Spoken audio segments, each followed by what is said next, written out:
After hours of fiddling around with Forza Horizon 6, these are the settings that for me produced the most detailed and in many ways most natural feeling force feedback. Now I'm using a 21 Nm Moza wheel, but these in-game settings should work with any steering wheel, and you should find that they actually make the game feel a lot better for you. I'm going to explain what does what, how does what, who does what, when, where, why and how. If you disagree with our settings and think they're rubbish, you do have to be a subscriber to then be able to unsubscribe in protest. So sub to unsub, click the like button, and thanks to all our members, you guys are insane.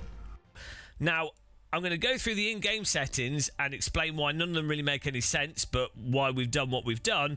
And then I'm going to show you our Moza wheel settings, which really are not that complicated. It's pretty basic stuff. But after you've done this, give it a go and you'll see that the game feels 1,000 times better than it does with the defaults. So first things first, what you need to do in the game is go to the advanced controls option. My stupid face is blocking it, but click the advanced controls option and scroll down until you find the force feedback options at the bottom. What you find is you've got these settings here: vibration scale, force feedback scale, center spring scale, wheel dampener, mechanical trail scale, force feedback minimum force feedback low sensitivity, road feel scale, off-road feel scale, and steering sensitivity.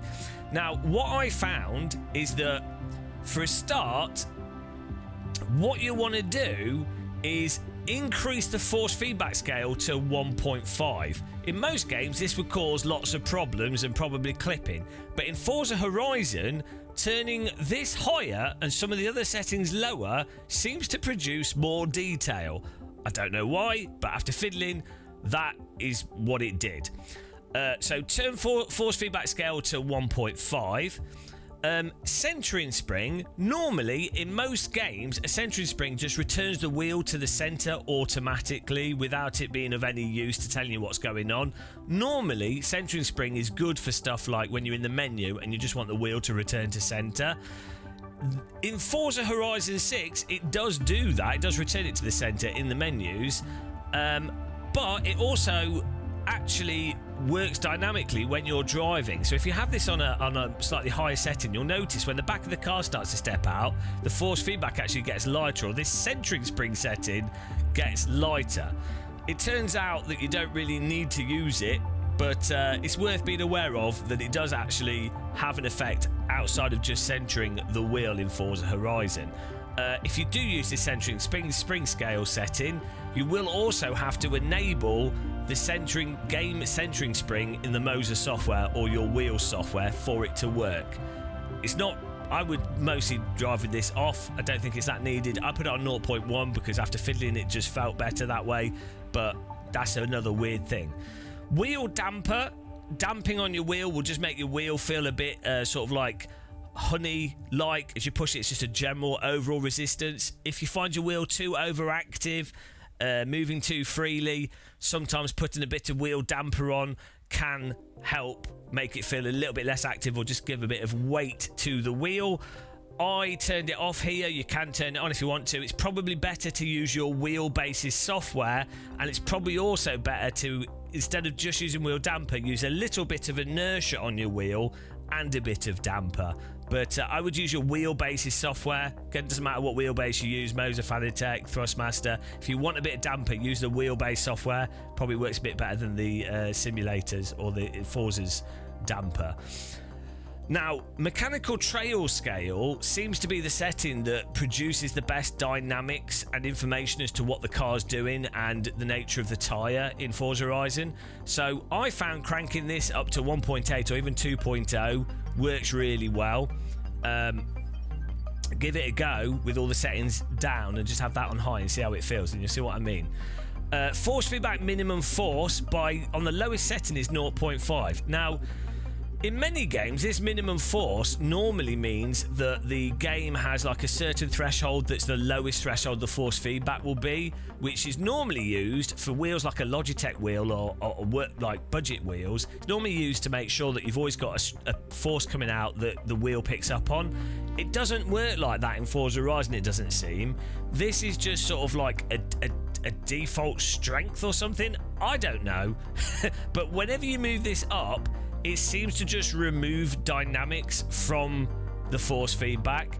Now you might want to move this up a little bit if with these settings I'm suggesting here you want your wheel to be a little bit stronger or a little bit heavier, by all means turn this up, but you'll see that also removes a lot of the dynamics. So it's better to use a higher strength setting on your wheelbase and lower here in order to get more detail.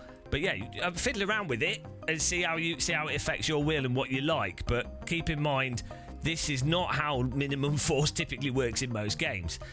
Force feedback load sensitivity, again, if you turn this up, you'll tend to get stronger, more immediate force feedback from the sim, but it seems to me that in Forza Horizon, when you turn this up, you start just getting, it just maxes out the force feedback and the dynamics just disappear. So it's much better having this lower with these settings higher and your wheel strength higher. Doesn't make any sense, but I said we just went through everything one by one, mixed them together, 5 hours of trying stuff, and this is what we got to. Road feel scale, this should be more stuff like bumps and road details, and you would hope it'd be like suspension details. Unfortunately, you can turn this up and what you'll find is, sure, like big bumps, big jumps and hitting curbing and big sideways slides, you get like really textured road feel from this, but it's a bit over the top. I would recommend turning this down. It doesn't give you really nice granular texture, it just gives you kind of over the top stuff that's a bit brutal. The off-road scale does a similar thing as well. You might want to just turn this down, especially if you've got a stronger wheel. If you've got a weaker wheel, you might want to turn these up. Again, these are more sort of vibrations for the road surface. People find them quite immersive. They don't seem to work in this game like the vibrations do in other games, and it tends to feel a bit canned, especially the road feel scale. So I tend to turn them down here, but just fiddle around with them to what you want. Then this steering sensitivity scale, this makes the steering more sensitive, or it seems to. So if you're finding the car, you're having to really do big counter steers to catch your car, you can make this more sensitive and then the car will seem sharper and more responsive. You can make this lower and then the car will seem less responsive. But this steering sensitivity will also, if you make it higher or faster, or a higher number, it will also compress the force feedback and make the force feedback sharper, or if you make it lower, it'll make the force feedback feel a bit more like looser. So it's best probably to keep that at 0.5 and just adjust these other settings first. Now, in terms of the wheel settings on your wheelbase, what I tend to like to do myself is I'll actually run really low settings in terms of filtering. In fact, for Forza Horizon, I'm not running any filter at all. But if you're using this center spring option, you will have to have this game spring setting turned on for it to work. So keep that in mind. But I'm really not using that, so I turn all that off. And then in terms of the other wheel settings, it's really worthwhile when playing Forza Horizon to run your wheel at around about 540 to 720. You'll find that actually lines up more to like the car's responding to the input nicely, and the amount that you counter steer ends up being much more natural amount of counter steer to what you'd expect in real cars. Just lines up with the physics and how this game is designed. Fundamentally, Forza is designed as a gamepad game primarily, so all the physics and everything else is kind of somewhat designed around that. So I found 540 gets you really nice car control, makes everything controllable, feels good. That will be the same for any light wheelbase. Maybe if you're using a Formula rim and that's all you've got, you might want to run it even faster, or run 540 here and just change steering sensitivity in the game. Now on the Moza wheel, it's really good using this force feedback equalizer setting, and you'll find for stuff like Forza it can be a bit like sharp and spiky in force feedback. So putting this on like 5 or 6 on this sensitivity setting here on the force feedback equalizer really helps smooth off those high frequency annoying vibrations. You might even want to just turn off that like really low here at the top end, and so that's 80, 30 and 0, and that'll make it feel a little bit more rubbery, gets rid of those really high frequency vibrations. It just feels a lot better through your wheel. Other than that, though, there's really not much to be aware of. This is the R21 Ultra I'm using. Just change the strength here to what you like. And it should be decent. I find changing the strength in the Moza software after setting it in the game like we have here is the better way of controlling the strength. And I would say for more powerful direct drive wheels, always set the strength to the maximum that you're happy for the wheel to be able to put out. It's a good way of stopping you from accidentally breaking your wrists. Now in the game as well, you can also turn all these things off, like anti-lock brake off and driving assist off if you want to make it more realistic feeling. I would also say as well, when it comes to your cars, it's really worth, even if you're not upgrading anything else on the vehicles, it's really worth getting the brake upgrade kit and then moving the brake bias to like 40%. So that the brakes are a bit further back, and that way when you push the brake you'll get oversteer, which makes it a lot easier to turn into corners.